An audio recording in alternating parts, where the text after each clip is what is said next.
बिहार विधानसभा चुनावों में किस पार्टी की बनेगी सरकार और कौन बनेगा बिहार का अगला मुख्यमंत्री।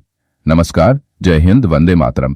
दोस्तों, बिहार में एक तरफ एनडीए गठबंधन यानी जेडीयू, बीजेपी और चिराग पासवान की एलजेपी मिलकर अपनी जीत का दावा पेश कर रहे हैं, तो वहीं तेजस्वी यादव की आरजेडी और कांग्रेस पार्टी यानी इंडिया गठबंधन भी सत्ता में वापसी की पूरी तैयारी कर चुके हैं। इसी के साथ यह देखना दिलचस्प होगा कि क्या मौजूदा सत्ता पर काबिज नीतीश कुमार की जेडीयू पार्टी यानी एनडीए गठबंधन को इंडिया गठबंधन टक्कर दे पाएगा। वहीं इस बार बिहार में प्रशांत किशोर की नई नवेली जन स्वराज पार्टी भी मैदान में जोर शोर से उतर चुकी है। इसी बीच बिहार विधानसभा चुनाव को लेकर एक ताजा ओपिनियन पोल सर्वे सामने आया है। इस सर्वे के अनुसार जानेंगे कि किस पार्टी के खाते में कितनी सीटें जाने का अनुमान है। जानकारी के लिए आपको बता दें कि बिहार में विधानसभा की कुल 243 सीटें हैं और किसी भी पार्टी को सरकार बनाने के लिए कम से कम 122 सीटें जीतनी जरूरी होती हैं। तो चलिए जानते हैं ताजा ओपिनियन पोल सर्वे के हिसाब से किस पार्टी के खाते में कितनी सीटें जा सकती हैं। लेकिन वीडियो में आगे बढ़ने से पहले आप सभी दर्शकों से एक छोटा सा निवेदन है, कृपया कमेंट में बताएं कि आप किस पार्टी को समर्थन देते हैं और आपके अनुसार आपकी पसंदीदा पार्टी को कितनी सीटें मिल सकती हैं। साथ ही जय हिंद और भारत माता की जय लिखना न भूलें। अब बढ़ते हैं आज के विश्लेषण की ओर। सबसे पहले बात करते हैं बिहार के अरवल जिले की। अरवल में विधानसभा की 2 सीटें हैं। ताजा ओपिनियन पोल सर्वे के अनुसार यहां बीजेपी के एनडीए गठबंधन के खाते में 1 सीट जाने का अनुमान है। वहीं कांग्रेस और आरजेडी यानी इंडिया गठबंधन के खाते में भी 1 सीट जाती हुई दिख रही है। प्रशांत किशोर और अन्य पार्टियों के खाते में 0 सीट का अनुमान है। चलिए अब बात करते हैं बिहार के अगले जिले शिवहर की। शिवहर में विधानसभा की 1 सीट है। ताजा ओपिनियन पोल सर्वे के अनुसार एनडीए गठबंधन के खाते में यहां 0 सीट जाती दिख रही है। वहीं इंडिया गठबंधन के खाते में यह 1 सीट जाती हुई नजर आ रही है। प्रशांत किशोर और अन्य पार्टियों के खाते में यहां भी 0 सीट का अनुमान है। बढ़ते हैं बिहार के अगले जिले रोहतास की ओर। रोहतास में विधानसभा की कुल 7 सीटें हैं। ताजा सर्वे के अनुसार जेडीयू और बीजेपी यानी एनडीए गठबंधन के खाते में सभी 7 सीटें जाती हुई दिखाई दे रही हैं। वहीं इंडिया गठबंधन और अन्य पार्टियों के खाते में यहां 0 सीट का अनुमान है। अब बात करते हैं बिहार के अगले जिले बक्सर की। बक्सर में विधानसभा की 4 सीटें हैं। ताजा ओपिनियन पोल सर्वे के अनुसार बीजेपी के एनडीए गठबंधन के खाते में 3 सीटें जा सकती हैं। वहीं इंडिया गठबंधन के खाते में 1 सीट जाने का अनुमान है। प्रशांत किशोर और अन्य पार्टियों के खाते में यहां भी 0 सीट का अनुमान है। अब बात करते हैं बिहार के कैमूर जिले की, जो सीमावर्ती इलाकों में राजनीतिक दृष्टि से अहम माना जाता है। कुल 4 विधानसभा सीटों पर आए ताजा ओपिनियन पोल के अनुसार भारतीय जनता पार्टी के नेतृत्व वाले एनडीए गठबंधन को सभी 4 सीटें मिलती हुई दिख रही हैं। वहीं कांग्रेस और आरजेडी के इंडिया गठबंधन के खाते में 1 भी सीट जाती नहीं दिख रही है। प्रशांत किशोर और अन्य पार्टियों का असर भी यहां पूरी तरह नगण्य साबित हो रहा है। यानी कैमूर की तस्वीर बिल्कुल साफ है। जनता ने इस बार पूरा भरोसा एनडीए पर जताया है और विपक्षी दल मैदान से बाहर नजर आ रहे हैं। अब बढ़ते हैं बिहार के औरंगाबाद जिले की ओर। इस जिले में कुल 6 विधानसभा सीटें हैं। ताजा ओपिनियन पोल के अनुसार बीजेपी जेडीयू गठबंधन को यहां 4 सीटें मिल रही हैं। वहीं आरजेडी और कांग्रेस के इंडिया गठबंधन को केवल 1 सीट मिलती हुई दिखाई दे रही है, जबकि प्रशांत किशोर और अन्य पार्टियों के खाते में 1 सीट जाती दिख रही है। स्पष्ट है कि औरंगाबाद में मुकाबला एनडीए की मजबूत स्थिति के साथ बना हुआ है, जबकि महागठबंधन और अन्य दल सीमित असर डालते नजर आ रहे हैं। अब बात करते हैं सीमांचल के अहम जिले किशनगंज की। यहां विधानसभा की कुल 4 सीटें हैं। ओपिनियन पोल के मुताबिक एनडीए गठबंधन को 3 सीटें मिल सकती हैं, जबकि इंडिया गठबंधन के खाते में 1 सीट जाती दिख रही है। प्रशांत किशोर और अन्य दल यहां पूरी तरह 0 पर सिमटे नजर आ रहे हैं। यानी किशनगंज में तस्वीर साफ है, एनडीए मजबूत स्थिति में है, जबकि महागठबंधन सिर्फ प्रतीकात्मक उपस्थिति बनाए हुए है। अब रुख करते हैं कटिहार जिले की ओर। कटिहार की कुल 7 विधानसभा सीटों में से एनडीए गठबंधन को 3 सीटें मिल सकती हैं। वहीं इंडिया गठबंधन को भी 3 सीटें मिलती दिख रही हैं। प्रशांत किशोर और अन्य पार्टियों के खाते में 1 सीट जाती हुई दिखाई दे रही है। यानी कटिहार में मुकाबला बराबरी का है। बीजेपी और आरजेडी कांग्रेस दोनों ही बराबरी की टक्कर में खड़े हैं और अंतिम नतीजे तक यहां रोमांच बना रहेगा। अब बढ़ते हैं पूर्णिया की ओर। इस जिले में कुल 7 विधानसभा सीटें हैं। ताजा ओपिनियन पोल के अनुसार एनडीए गठबंधन को 4 सीटें मिल सकती हैं। वहीं इंडिया गठबंधन के खाते में 2 सीटें जाती दिख रही हैं। प्रशांत किशोर और अन्य पार्टियों को 1 सीट मिल सकती है। स्पष्ट है कि पूर्णिया में मुकाबला एनडीए की हल्की बढ़त के साथ है, जबकि विपक्षी दल भी अपनी पकड़ बनाए हुए हैं। अब तक बिहार की 243 सीटों में से 42 विधानसभा सीटों का ताजा ओपिनियन पोल सामने आ चुका है। इन 42 सीटों में से एनडीए गठबंधन को 29 सीटें मिलती दिख रही हैं। वहीं आरजेडी कांग्रेस के इंडिया गठबंधन को 10 सीटें मिल रही हैं। प्रशांत किशोर और अन्य पार्टियों को 3 सीटें जाती हुई नजर आ रही हैं। यानी शुरुआती तस्वीर साफ है कि एनडीए आगे है, महागठबंधन पीछे है और प्रशांत किशोर की पार्टी सिर्फ कुछ सीटों पर असर दिखा पा रही है। अब बात करते हैं मधेपुरा जिले की। यहां कुल 4 विधानसभा सीटें हैं। ताजा ओपिनियन पोल के अनुसार एनडीए गठबंधन को 2 सीटें मिल सकती हैं और इंडिया गठबंधन को भी 2 सीटें मिलती हुई दिखाई दे रही हैं। प्रशांत किशोर और अन्य पार्टियों का खाता यहां पूरी तरह खाली है, यानी मधेपुरा में मुकाबला बराबरी पर है। अब बात करते हैं बिहार के सहरसा जिले की। सहरसा में कुल 4 विधानसभा सीटें हैं। ताजा ओपिनियन पोल सर्वे के अनुसार बीजेपी जेडीयू के एनडीए गठबंधन को 2 सीटें मिल रही हैं। वहीं कांग्रेस और आरजेडी के इंडिया गठबंधन के खाते में भी 2 सीटें जाती हुई नजर आ रही हैं। प्रशांत किशोर और अन्य पार्टियों का खाता यहां पूरी तरह खाली है, यानी सहरसा में मुकाबला बराबरी का है। एनडीए और इंडिया गठबंधन दोनों ही अपनी पकड़ मजबूत बनाए हुए हैं। अब रुख करते हैं भोजपुर जिले की ओर। भोजपुर में विधानसभा की कुल 7 सीटें हैं। ताजा ओपिनियन पोल के अनुसार एनडीए गठबंधन के खाते में 5 सीटें जा सकती हैं। वहीं इंडिया गठबंधन को 2 सीटें मिलने का अनुमान है। प्रशांत किशोर और अन्य पार्टियों के खाते में 0 सीटें दिखाई दे रही हैं। स्पष्ट है कि भोजपुर में एनडीए मजबूत स्थिति में है, जबकि विपक्ष सीमित असर डाल रहा है। आगे बढ़ते हैं गोपालगंज जिले की ओर। यहां विधानसभा की कुल 6 सीटें हैं। ओपिनियन पोल के अनुसार बीजेपी जेडीयू गठबंधन को 3 सीटें मिल रही हैं। वहीं कांग्रेस और आरजेडी के इंडिया गठबंधन को भी 3 सीटें जाती हुई नजर आ रही हैं। प्रशांत किशोर और अन्य दलों के हिस्से में एक भी सीट नहीं आ रही है, यानी गोपालगंज में मुकाबला पूरी तरह बराबरी का है और नतीजे रोमांचक रहेंगे। अब बात करते हैं सिवान जिले की। यहां कुल 8 विधानसभा सीटें हैं। ताजा ओपिनियन पोल सर्वे के अनुसार एनडीए गठबंधन को 5 सीटें मिल सकती हैं। वहीं इंडिया गठबंधन को 3 सीटें जाती हुई दिखाई दे रही हैं। प्रशांत किशोर और अन्य पार्टियों का खाता यहां भी खाली ही रह रहा है। साफ है कि सिवान में एनडीए की बढ़त बरकरार है, लेकिन विपक्ष भी पूरी तरह मैदान से बाहर नहीं है। अब तक बिहार की 243 सीटों में से 71 सीटों का ताजा ओपिनियन पोल सामने आ चुका है। इनमें से 46 सीटें एनडीए गठबंधन के खाते में जाती दिख रही हैं। वहीं इंडिया गठबंधन को 22 सीटें मिल रही हैं। प्रशांत किशोर और अन्य पार्टियों को 3 सीटें मिल सकती हैं। यानी शुरुआती तस्वीर बताती है कि बिहार में एनडीए मजबूत स्थिति में है, जबकि इंडिया गठबंधन पीछे चल रहा है। अब बात करते हैं बिहार के बड़े जिले मुजफ्फरपुर की। यहां विधानसभा की कुल 11 सीटें हैं। ताजा सर्वे के अनुसार एनडीए गठबंधन को 5 सीटें मिल रही हैं। वहीं इंडिया गठबंधन को भी 5 सीटें जाती हुई दिखाई दे रही हैं।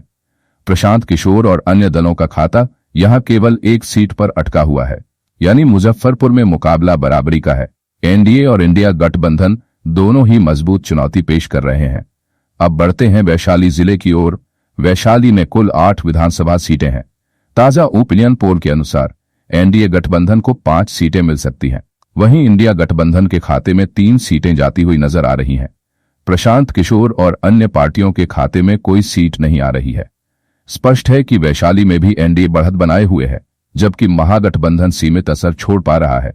अब बढ़ते हैं बिहार के समस्तीपुर जिले की ओर। समस्तीपुर में विधानसभा की कुल 10 सीटें हैं। ताजा ओपिनियन पोल सर्वे के अनुसार बीजेपी जेडीयू के एनडीए गठबंधन को 7 सीटें मिल रही हैं। वहीं कांग्रेस और आरजेडी के इंडिया गठबंधन के खाते में 3 सीटें जाती हुई नजर आ रही हैं। प्रशांत किशोर और अन्य पार्टियों के खाते में 0 सीट दिखाई दे रही है, यानी समस्तीपुर में एनडीए मजबूत बढ़त बनाए हुए है, जबकि महागठबंधन पिछड़ रहा है। अब बात करते हैं राजधानी पटना की। पटना जिले में विधानसभा की कुल 14 सीटें हैं। ताजा ओपिनियन पोल के अनुसार एनडीए गठबंधन को 10 सीटें मिलने का अनुमान है। वहीं इंडिया गठबंधन के खाते में 4 सीटें जाती हुई नजर आ रही हैं। प्रशांत किशोर और अन्य पार्टियों का खाता यहां भी खाली है। साफ है कि पटना में एनडीए का दबदबा दिखाई दे रहा है, लेकिन विपक्ष भी पूरी तरह मैदान से बाहर नहीं है। अब रुख करते हैं लखीसराय जिले की ओर। यहां विधानसभा की कुल 2 सीटें हैं। ओपिनियन पोल के अनुसार एनडीए गठबंधन और इंडिया गठबंधन दोनों को एक एक सीटें मिलती हुई नजर आ रही हैं। प्रशांत किशोर और अन्य पार्टियों के लिए यहां कोई संभावना नहीं है, यानी लखीसराय में सीधा बराबरी का मुकाबला है। अब बात करते हैं खगड़िया जिले की। यहां विधानसभा की कुल 4 सीटें हैं।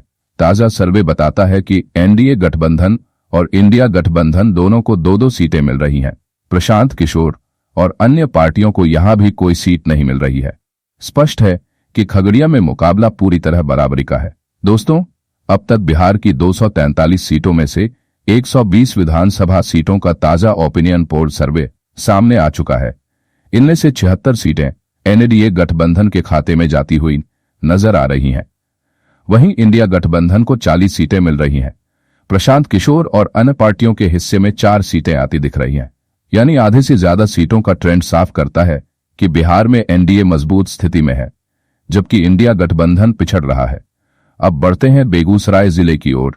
बेगूसराय में विधानसभा की कुल 7 सीटें हैं। ओपिनियन पोल के अनुसार एनडीए गठबंधन को 4 सीटें मिलने का अनुमान है। वहीं इंडिया गठबंधन के खाते में 3 सीटें जाती हुई नजर आ रही हैं। प्रशांत किशोर और अन्य पार्टियों का खाता यहां भी खाली है। अब बात करते हैं मुंगेर जिले की। यहां विधानसभा की कुल 3 सीटें हैं। ताजा सर्वे के अनुसार एनडीए गठबंधन को 2 सीटें मिल रही हैं और इंडिया गठबंधन को 1 सीट जाती हुई दिख रही है।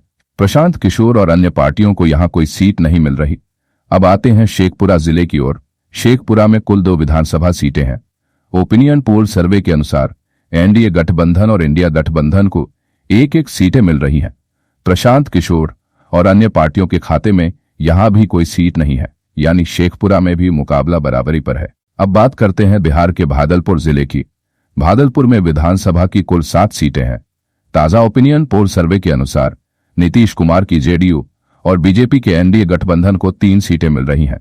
वहीं लालू यादव की आरजेडी और कांग्रेस पार्टी के इंडिया गठबंधन के खाते में 4 सीटें जाती हुई नजर आ रही हैं। अन्य पार्टियों के खाते में कोई भी सीट नहीं दिख रही है, यानी भागलपुर में इस बार इंडिया गठबंधन को हल्की बढ़त मिलती दिखाई दे रही है। अब बढ़ते हैं नवादा जिले की ओर। नवादा में विधानसभा की कुल 5 सीटें हैं। ताजा सर्वे के मुताबिक एनडीए गठबंधन को 3 सीटें और इंडिया गठबंधन को 2 सीटें मिल रही हैं। अन्य पार्टियों के खाते में यहां भी 0 सीट दिखाई दे रही है, यानी नवादा में मुकाबला कड़ा जरूर है, लेकिन एनडीए को हल्की बढ़त हासिल है। अब रुख करते हैं जहानाबाद जिले का। जहानाबाद में विधानसभा की कुल 3 सीटें हैं। ताजा ओपिनियन पोल सर्वे के अनुसार एनडीए गठबंधन को 1 सीट, कांग्रेस और आरजेडी के इंडिया गठबंधन को 1 सीट और प्रशांत किशोर व अन्य पार्टियों को भी 1 सीट मिलने का अनुमान है, यानी जहानाबाद में त्रिकोणीय मुकाबला सामने आ रहा है। अब बात करते हैं बांका जिले की। बांका में विधानसभा की कुल 6 सीटें हैं। ताजा सर्वे के मुताबिक एनडीए गठबंधन को केवल 1 सीट मिल रही है, जबकि इंडिया गठबंधन को 4 सीटें मिलती हुई दिख रही हैं। अन्य पार्टियों के खाते में कोई भी सीट नहीं है, यानी बांका में इंडिया गठबंधन का दबदबा साफ नजर आ रहा है। अब रुख करते हैं अररिया जिले का। अररिया में विधानसभा की कुल 6 सीटें हैं। ताजा ओपिनियन पोल के अनुसार एनडीए गठबंधन को 2 सीटें और इंडिया गठबंधन को 4 सीटें मिल रही हैं। अन्य पार्टियों का खाता यहां भी खाली है, यानी अररिया में इंडिया गठबंधन मजबूत स्थिति में है। अब बात करते हैं सीतामढ़ी जिले की। यहां विधानसभा की कुल 8 सीटें हैं। ताजा सर्वे बताता है कि एनडीए गठबंधन को 4 सीटें और इंडिया गठबंधन को 3 सीटें मिल रही हैं, जबकि प्रशांत किशोर और अन्य पार्टियों के खाते में कोई सीट नहीं जा रही, यानी सीतामढ़ी में मुकाबला लगभग बराबरी का है, लेकिन एनडीए को मामूली बढ़त है। अब बढ़ते हैं मधुबनी जिले की ओर। मधुबनी में विधानसभा की कुल 10 सीटें हैं। ताजा ओपिनियन पोल सर्वे के अनुसार एनडीए गठबंधन को 3 सीटें मिल रही हैं, जबकि इंडिया गठबंधन को 7 सीटें मिलती हुई दिख रही हैं। अन्य पार्टियों के खाते में कोई भी सीट नहीं है, यानी मधुबनी में कांग्रेस और आरजेडी का इंडिया गठबंधन भारी बढ़त बनाए हुए है। दोस्तों, बिहार की 243 सीटों में से अब तक 176 विधानसभा सीटों का ताजा ओपिनियन पोल सर्वे सामने आ चुका है। इनमें से 100 सीटें नीतीश कुमार, वहीं आरजेडी और कांग्रेस पार्टी के इंडिया गठबंधन को 70 सीटें मिल रही हैं। प्रशांत किशोर और अन्य पार्टियों के खाते में 6 सीटें जाती हुई दिखाई दे रही हैं, यानी तस्वीर साफ है, एनडीए आगे है। इंडिया गठबंधन मजबूत चुनौती दे रहा है और प्रशांत किशोर का असर सीमित है। अब बात करते हैं बिहार के सुपौल जिले की। सुपौल में विधानसभा की कुल 5 सीटें हैं। ताजा ओपिनियन पोल सर्वे के अनुसार बीजेपी और जेडीयू यानी एनडीए गठबंधन को 3 सीटें मिल रही हैं। वहीं कांग्रेस और तेजस्वी यादव की आरजेडी पार्टी के खाते में 1 सीट जाती दिख रही है। प्रशांत किशोर और अन्य पार्टियों को भी 1 सीट मिलने का अनुमान है। अब रुख करते हैं नालंदा जिले की ओर। नालंदा में विधानसभा की कुल 7 सीटें हैं। ताजा सर्वे के मुताबिक एनडीए गठबंधन को 6 सीटें मिल रही हैं, जबकि कांग्रेस और आरजेडी के इंडिया गठबंधन के खाते में सिर्फ 1 सीट जाती हुई दिख रही है। प्रशांत किशोर और अन्य पार्टियों का खाता यहां खाली है। वीडियो में आगे बढ़ने से पहले आप सभी दर्शकों से एक छोटा सा निवेदन है। कमेंट में बताइए कि आप यह वीडियो किस जिले, कस्बे या गांव से देख रहे हैं और आपके हिसाब से आपकी पसंदीदा पार्टी को कितनी सीटें मिल सकती हैं। साथ ही जय हिंद, जय भारत और जय जवान जय किसान लिखना ना भूलें। चलिए बढ़ते हैं आज के विश्लेषण की ओर। अब बात करते हैं दरभंगा जिले की। दरभंगा में विधानसभा की कुल 10 सीटें हैं। ताजा ओपिनियन पोल सर्वे के अनुसार एनडीए गठबंधन को 5 सीटें मिल रही हैं, जबकि कांग्रेस और आरजेडी के इंडिया गठबंधन को भी 5 सीटें मिलती हुई नजर आ रही हैं। प्रशांत किशोर और अन्य पार्टियों के खाते में कोई सीट नहीं दिख रही। अब रुख करते हैं पूर्वी चंपारण जिले की ओर। पूर्वी चंपारण में विधानसभा की कुल 9 सीटें हैं। ताजा सर्वे बताता है कि एनडीए गठबंधन के खाते में 3 सीटें जा रही हैं, जबकि इंडिया गठबंधन को 6 सीटें मिलती हुई दिख रही हैं। प्रशांत किशोर और अन्य पार्टियों का खाता यहां भी खाली है। अब बढ़ते हैं सरन जिले की ओर। सरन में विधानसभा की कुल 10 सीटें हैं। ताजा ओपिनियन पोल सर्वे के अनुसार एनडीए गठबंधन को 6 सीटें मिल सकती हैं। वहीं आरजेडी और कांग्रेस के इंडिया गठबंधन को भी 4 सीटें मिल रही हैं। अन्य पार्टियों को यहां कोई भी सीट नहीं मिल रही है। अब बात करते हैं पश्चिमी चंपारण जिले की। पश्चिमी चंपारण में विधानसभा की कुल 12 सीटें हैं। ताजा सर्वे के मुताबिक जेडीयू, एलजेपी और बीजेपी के एनडीए गठबंधन को 7 सीटें मिल रही हैं, जबकि आरजेडी और कांग्रेस के इंडिया गठबंधन को 5 सीटें मिलती हुई दिख रही हैं। प्रशांत किशोर और अन्य पार्टियों का खाता यहां भी खाली है। अब बढ़ते हैं बिहार के अगले जिले गया की ओर। गया में विधानसभा की कुल 10 सीटें हैं। ताजा ओपिनियन पोल सर्वे के अनुसार बीजेपी और जेडीयू के एनडीए गठबंधन के खाते में 4 सीटें जाती हुई दिख रही हैं। वहीं कांग्रेस और आरजेडी के इंडिया गठबंधन को 6 सीटें मिलने का अनुमान है। अन्य पार्टियों के खाते में यहां 0 सीट दिखाई दे रही है। अब बात करते हैं बिहार के आखिरी जिले जमुई की। जमुई में विधानसभा की कुल 4 सीटें हैं। ताजा सर्वे के मुताबिक जेडीयू, एलजेपी और बीजेपी के एनडीए गठबंधन के खाते में 2 सीटें जाती हुई नजर आ रही हैं। वहीं लालू यादव की आरजेडी और राहुल गांधी की कांग्रेस पार्टी का इंडिया गठबंधन भी 2 सीटें हासिल करता हुआ दिख रहा है। प्रशांत किशोर की जनस्वराज पार्टी और अन्य पार्टियों के खाते में यहां कोई सीट नहीं जा रही है। दोस्तों, अब तक बिहार की 243 विधानसभा सीटों का पूरा ओपिनियन पोल रिपोर्ट कार्ड आपके सामने आ चुका है। इस सर्वे के मुताबिक जेडीयू, बीजेपी और चिराग पासवान की पार्टी मिलकर बना एनडीए गठबंधन 136 सीटों के साथ सरकार बनाता हुआ दिखाई दे रहा है। वहीं तेजस्वी यादव की आरजेडी और कांग्रेस पार्टी का इंडिया गठबंधन 100 सीटों के साथ दूसरे नंबर पर है। प्रशांत किशोर की जनस्वराज पार्टी और अन्य पार्टियों को कुल 7 सीटों पर बढ़त मिलती हुई दिख रही है। यानी तस्वीर साफ है, बिहार में मुकाबला कांटे का रहा, लेकिन एनडीए गठबंधन बहुमत की रेखा पार करता हुआ नजर आ रहा है। अब सवाल आपसे, आपके अनुसार बिहार में किस पार्टी की सरकार बन सकती है? कमेंट में अपनी राय जरूर लिखें और बताइए कि आपकी नजर में कौन सी पार्टी जीत की दावेदार है।